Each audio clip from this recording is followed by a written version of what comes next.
Sri, apa kamu yakin bekerja jauh itu nggak mudah, nak? Aku yakin, Bu. Aku pengen ibu sama Darto bisa hidup lebih enak. Kak, kalau di sana nggak enak pulang aja ya. Hati Sri terasa berat. Seumur hidupnya ia tidak pernah meninggalkan desa ini. Tapi sekarang demi keluarga ia harus melangkah pergi. Pergi ke tempat yang amat jauh. Itu mobilnya udah nunggu, Sri. Ayo Mbak, cepetan. Aku harus pergi, Bu. Aku nggak tahu apa yang menungguku di sana. Aku cuma berharap aku kuat. Aku harus kuat.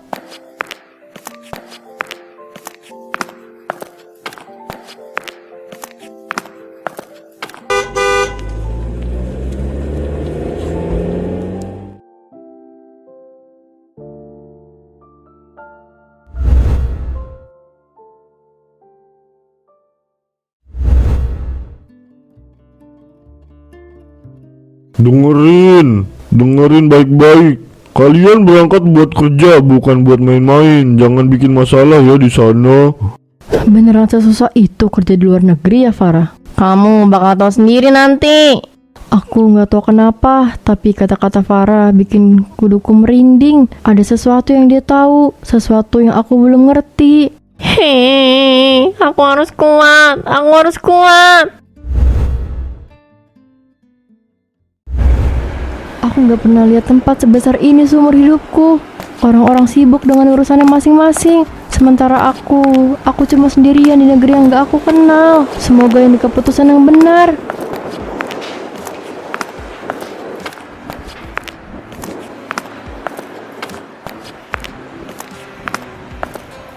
Seri, kamu Seri kan?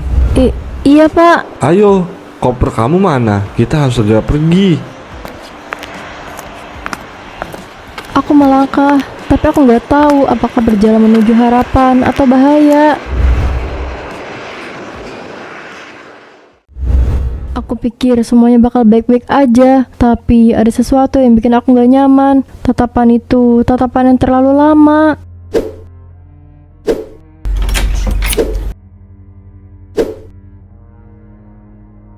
Siapa? Kenapa pintunya kebuka? Aku nggak ngunci tadi.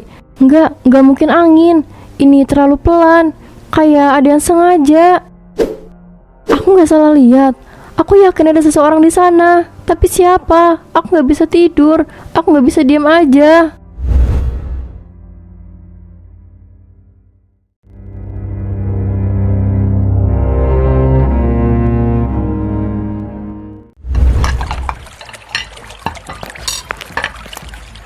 Kamu belum selesai juga. Maaf Nyonya, sebentar lagi selesai. Kenapa masih ada piring kotor? Aku nggak mau lihat dapur dalam keadaan begini sebelum tidur. Saya baru selesai masak sup untuk Tuan, jadi belum sempat cuci semuanya. Aku sudah bilang, selesaikan semuanya sebelum jam 9. Kamu pikir ini rumah siapa? Maaf Nyonya, saya akan lebih cepat besok. Oh iya, kamu tuh sudah berapa lama di sini? Baru 3 minggu Nyonya. Hanya 3 minggu dan sudah mulai lambat bekerja. Kamu pikir aku bayar kamu buat santai? Saya nggak santai Nyonya. Saya selalu berusaha cepat. Kalau kamu berusaha, kenapa masih begini hasilnya? Aku nggak mau pembantu yang malas. Saya janji Nyonya, saya akan lebih cepat. Kalau kamu masih begini, mungkin aku harus cari pembantu lain. Kamu tahu berapa banyak orang yang mau bekerja di sini? Aku ingin pulang, tapi aku nggak bisa. Aku harus bertahan untuk ibu, untuk Darto.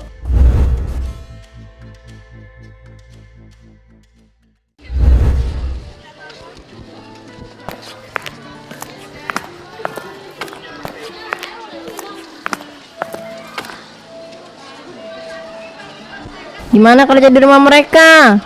Aku pengen cerita, aku pengen bilang ada yang aneh. Tapi aku takut, aku nggak tahu harus mulai dari mana. Nanti kita ngobrol lagi ya, aku bakal WA kamu. Sri, kamu lama banget, dasar lelet. Farah, dia tahu sesuatu, aku yakin. Tapi aku nggak tahu gimana caranya ngomong, aku takut.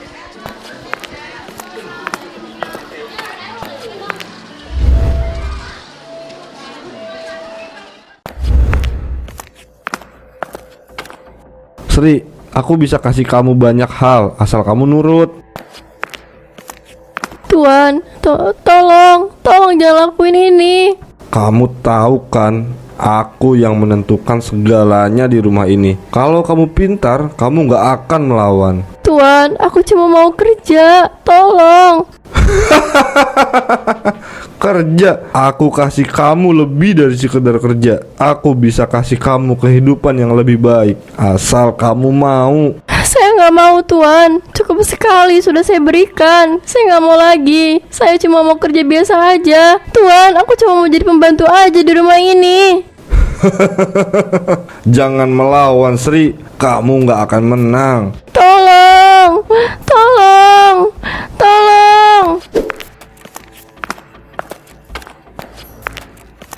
Apa yang kamu lakukan, Ayah? Ini bukan urusan kamu, nak. Ini urusanku. Kamu pikir aku nggak tahu apa-apa yang selama ini kamu lakukan? Hah? Kamu pikir kamu bisa berbuat sesuatu? Aku nggak akan diam aja. Aku bakal laporin ini. Walau kamu ayahku, hukum harus tetap berjalan. Silakan, lihat saja seberapa jauh kamu bisa lakuin itu ke ayah. Kita lihat aja siapa yang bakal menang. Udah tenang ya, Sri. Aku di sini. Sri, apa yang sebenarnya terjadi semalam? Dia masuk ke kamar aku, Farah. Aku takut. Waktu itu udah aku kasih, tapi dia ingkar janji dan malah masuk lagi. Kita harus lapor, Sri. Ini nggak bisa dibiarkan. Gimana mau lapor? Kita ini cuma tenaga kerja di negeri orang. Siapa yang bakal dengerin kita? Jadi kita harus diam aja, nunggu hal buruk lain terjadi. Hahaha, kita ini bukan siapa-siapa, Farah. Mereka punya uang, kekuasaan. Kita cuma perempuan biasa yang nggak bisa melawan. Aku tetap di sini, Sri. Apapun yang terjadi, kamu gak sendirian. Di waktu kamu libur nanti, kita bisa ke kantor cabang agen penyalur kita di sini. Kita ceritakan semuanya. Makasih ya, Farah. Kamu satu-satunya orang yang bisa bantu aku sekarang. Saya mau bicara sama Pak Harun. Dia juga harus ikut tanggung jawab atas keselamatan kami di sini. Baiklah, silakan duduk. Saya akan hubungi kamu dengan Pak Harun. Ada apa? Kenapa kalian hubungi aku? Kan aku udah bilang kalian itu kerja, jangan aneh-aneh di sana. Saya mau lapor, Pak. Tuan Lim, dia udah beberapa kali berbuat tidak mengenakan kepada saya. Itu aja. Itu aja, Pak. Dia udah. Dengar, nak, kamu di situ buat kerja, bukan buat cari masalah. Turuti aja pemajikanmu itu. Kalau nurut kan enak, dapat uangnya banyak. Jadi saya harus diam aja, Pak. Bukan urusan saya kalau kamu bikin ribut. Nanti malah kamu yang rugi. Jadi nggak ada yang bisa bantu saya. Pulang dan kerja aja seperti biasa. Itu saran saya. Gaji kamu besar loh. Kalau kamu gak mau, masih banyak kok di sini yang siap buat gantiin kamu. Gak ada yang peduli. Di sini aku cuma angka di atas kertas, bukan manusia, bukan seseorang yang pantas diperjuangkan. Ayo, Sri, kita pulang aja.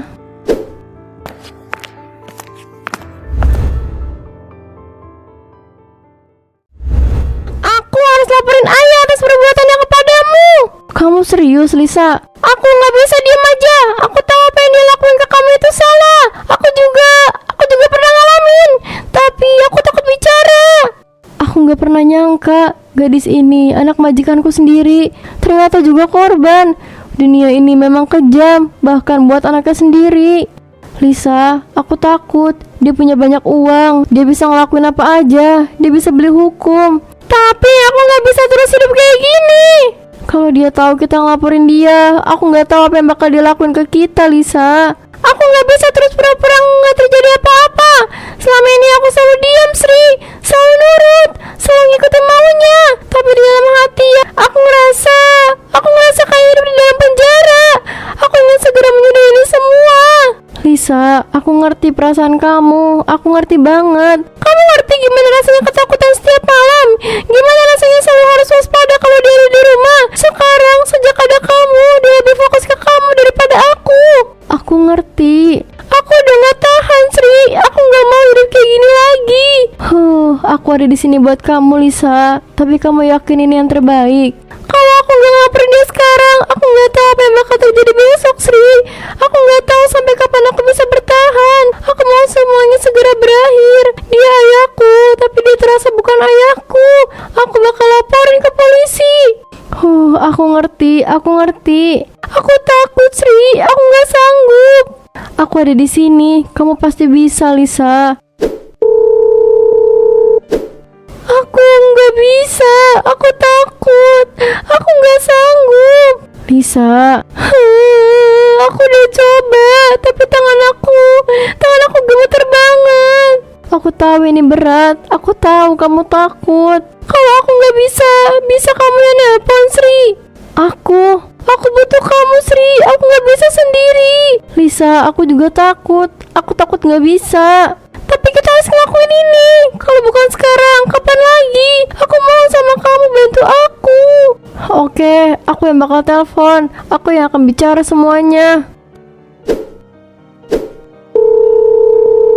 Selamat malam, kepolisian di sini. Ada yang bisa saya bantu? Ngomong, Sri. Katakan semuanya.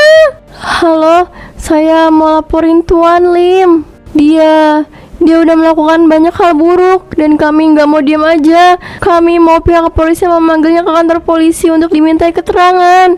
Baik, kalau begitu pihak kepolisian akan memproses laporan ibu dan akan memproses yang bersangkutan.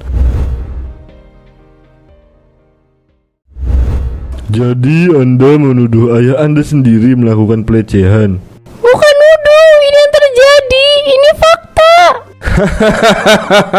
Polisi, saya ini orang terhormat. Saya rasa anak saya ini hanya sedang mencari perhatian.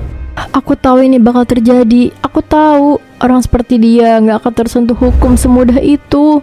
Kami cuma mau keadilan, Pak. Kami akan beri peringatan keras pada Tuan Lim. Tapi untuk langkah hukum lebih lanjut, kami perlu bukti yang kuat. Apa kalian punya bukti? Bukti? Aku korban. Sri korban. Itu nggak cukup. Lisa, pulanglah. Jangan mempermalukan keluargamu sendiri. Pak polisi sudah cukup ya. Saya nggak punya banyak waktu. Banyak hal yang harus saya urus. Maaf, tanpa bukti yang cukup kuat, saya rasa sulit untuk melanjutkan kasus ini. Lisa, Sri, lebih baik kamu pulang saja ke negaramu. Untuk urusan ayahku biar aku urus sendiri. Aku akan cari bantuan teman-temanku. Kamu bisa bantu aku dengan pulang ke negaramu. Tapi Lisa, apa kamu bisa? Aku akan membuat laki-laki itu mendekam di penjara.